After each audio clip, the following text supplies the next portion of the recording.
Good evening and salutations, my GH fans. Okay, so this episode was a filler.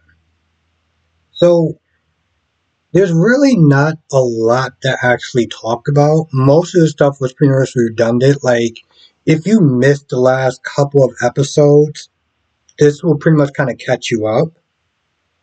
Other than that, it doesn't really move a lot of things forward. But just a couple of things I want to sit there and say about this episode. And we'll start off with the Aiden's feelings, and by the way, I'm pretty sure this is like another Aiden now. This is a new Aiden. Anyway, long story short, Lucky is pretty much like his dad at this point. Like the way that Aiden describes his relationship is very one-sided. You know, if it wasn't for Aiden always up there reaching out, Lucky wouldn't be bothered. And he did that one time and went without 5 to 6 months of not even hearing from his dad. And even with that being said, he doesn't totally hate his dad. His dad is clearly, you can sit there and say absentee. And I don't know if we're going to sit there and say deadbeat because we don't know that, but definitely absentee dad. And so he's keeping his expectations low. He knows that he's back there in Port Charles for Lulu. And he's like, most likely once he's done, he'll wind up leaving again. But if he wants to sit there and stick around and come and see him, you know, he'll sit there and take the opportunity to sit there and hang out with him, but he's not, you know what I'm saying? Like, he's not sitting there really going to try or, like, hope for the best. It's like, if it happens, it happens. And that's actually pretty sad that the bar that Lucky set is so low that it's just one of those things like, if it happens, it happens.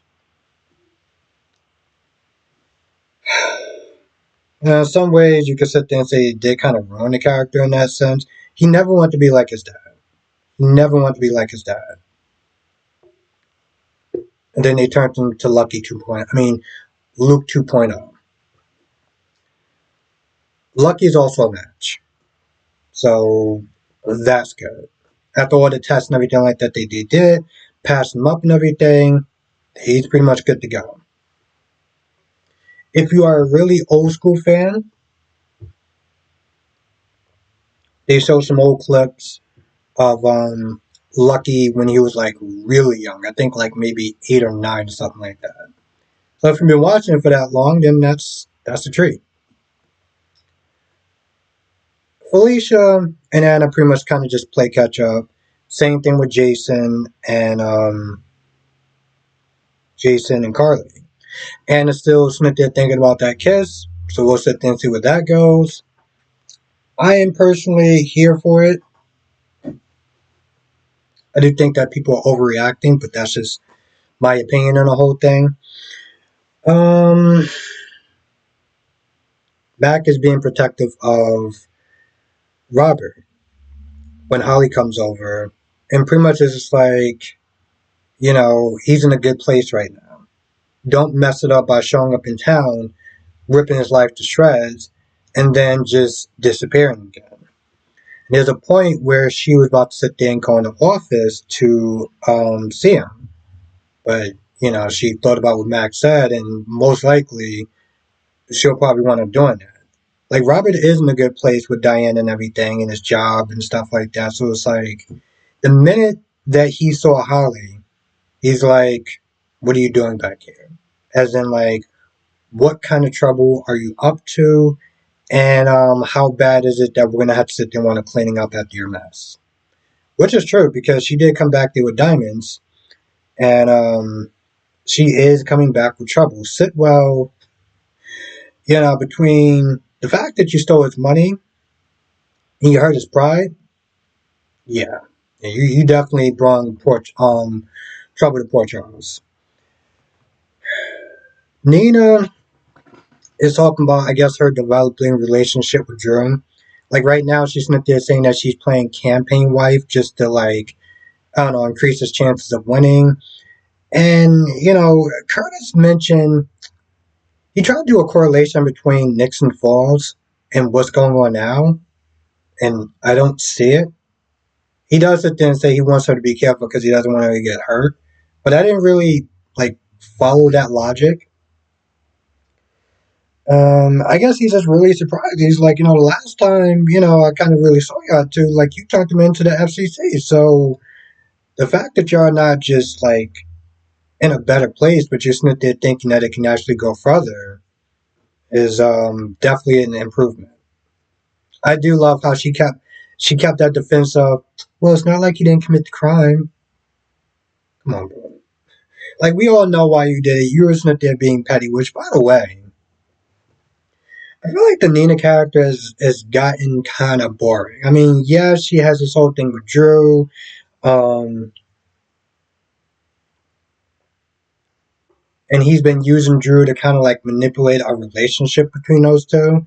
But it's a far cry from the messy dingbat version that we got before. This is making me wonder where they're actually going to sit there and take the Nina character next.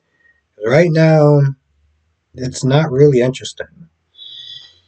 Um, let's see what else. Lucky ends up meeting up with Liz towards the end of the episode. Jason doesn't like the fact that Carly is asking for favors from Brennan. But Carly's logic is, hey, listen, I got my cousin back, I got you back, and it was thanks to Brennan. So whatever price I gotta sit there and pay, I'll do it. She does seem like she's having some sort of relationship with him, or she wants to have a relationship with him, but she also wants to sit there and cover for Sonny. So she got that going. I'm gonna be honest. I don't really understand why they have to sit there and continue this relationship. Because let's just be honest for a hot minute. This whole thing is on shaky grounds anyway. John just happens to get murdered the night that Sonny and Carly decide to bang, but then they have to sit there and keep this romance going. What's the difference between a romance and just a one night stand? How is that going to sit there and improve his chances of not going to jail? And of course, Liz's feelings towards Lucky is complicated. They have a history, they have a child. I think, like, she still has some lingering feelings for him, but I think she's more concerned with her son and his relationship with his dad. Like, yeah, something may happen, something may not. Like her expectations are low, just like her son's, when it comes towards any sort of connection, friendship, or subconsciously if she wants more. It's very low. And in that sense, yeah, they definitely done destroyed this character.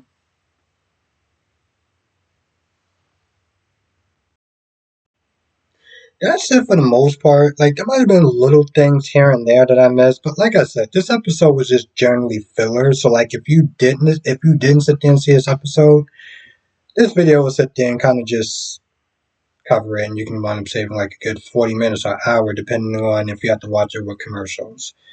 Anyway, if I missed anything major or you actually like this episode or whatever, let me know what your thoughts are in the comment section.